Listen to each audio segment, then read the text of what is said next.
The clinking of fine crystal and the low murmur of expensive conversations in the opulent restaurant died instantly, replaced by a silence so profound I could hear the frantic hammering of my own heart. All eyes swiveled toward the head of the long, linen-draped table where my father, Robert, stood with a smug, self-satisfied smile, tapping his champagne flute for attention. At 28 years old, that sound was the familiar herald of my humiliation. I, Emma, felt the blood drain from my face, my stomach performing a nauseating freefall. I had been foolish to hope, to truly believe that his retirement dinner might be the occasion where he finally offered a kind word. My brother, Michael, the golden child lawyer seated across from me, studied his plate with intense interest, a cowardly act I knew all too well. My husband, David, a mechanic, found my hand under the table and squeezed it, his touch a warm, steady anchor in the gathering storm. My father cleared his throat, the sound echoing in the hush. "Everyone," he began, his voice dripping with paternal gravitas meant for his colleagues, business partners, and society friends. "Before we toast my years of hard work, there's something about my daughter you should all understand." He paused, letting the anticipation build. I clutched David's hand tighter, my knuckles white. "My Emma has always been different," he said, as if describing a peculiar but harmless bug. "While her brother was graduating law school summa cum laude, she was still, well, figuring things out."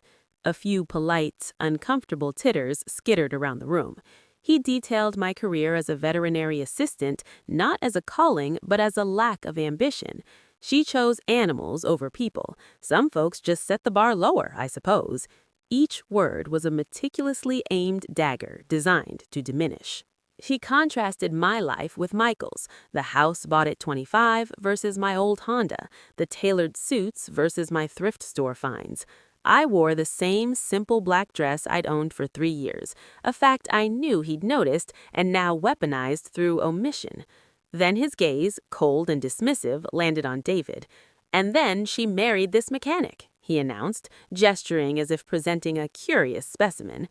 "I mean, cars need fixing, right? Honest work, if not particularly ambitious." The condescension was a physical blow.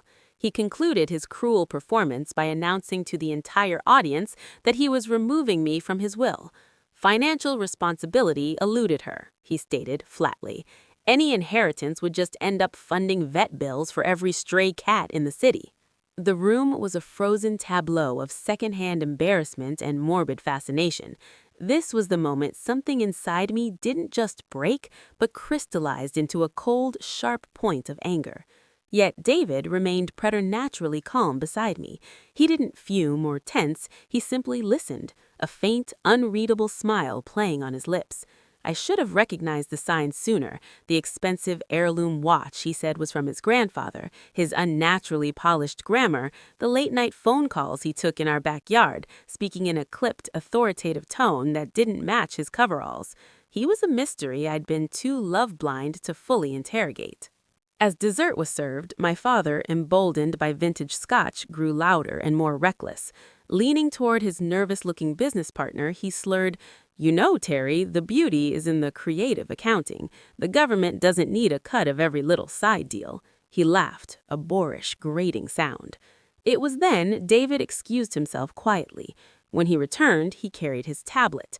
My father, spotting it, couldn't resist one final jab. "What's the matter, David? Need to look up how to change a timing belt?" The table stiffened. That's when David stood. The motion wasn't abrupt, but it carried such a sudden, transformative weight that every single person in the restaurant, not just our table, stopped and stared. His entire posture shifted. The humble, slouching mechanic was gone, replaced by a man of imposing, quiet authority. "Actually, Robert," David said, his voice now clear, cool, and formal, cutting through the ambient noise like a blade, "there's been a critical misunderstanding about my profession." My father rolled his eyes, a sneer forming. "Oh, do enlighten us. Are you a secret brain surgeon?"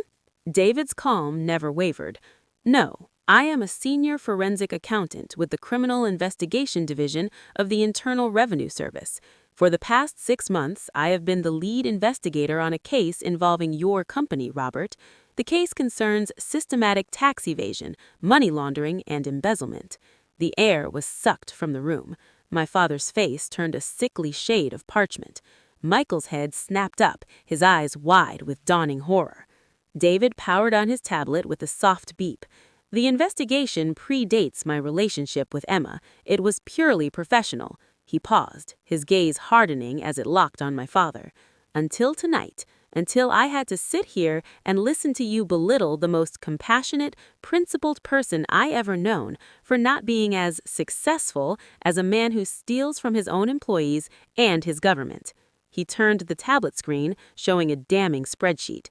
These documents you so carelessly left here tonight, combined with the audio recording I just made of you admitting to felony tax fraud, your creative accounting, will serve as excellent evidence.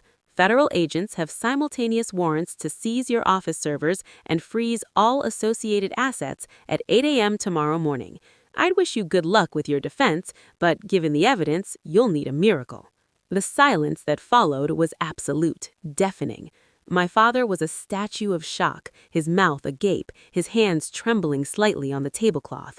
The empire of arrogance he'd built over a lifetime crumbled in 60 seconds.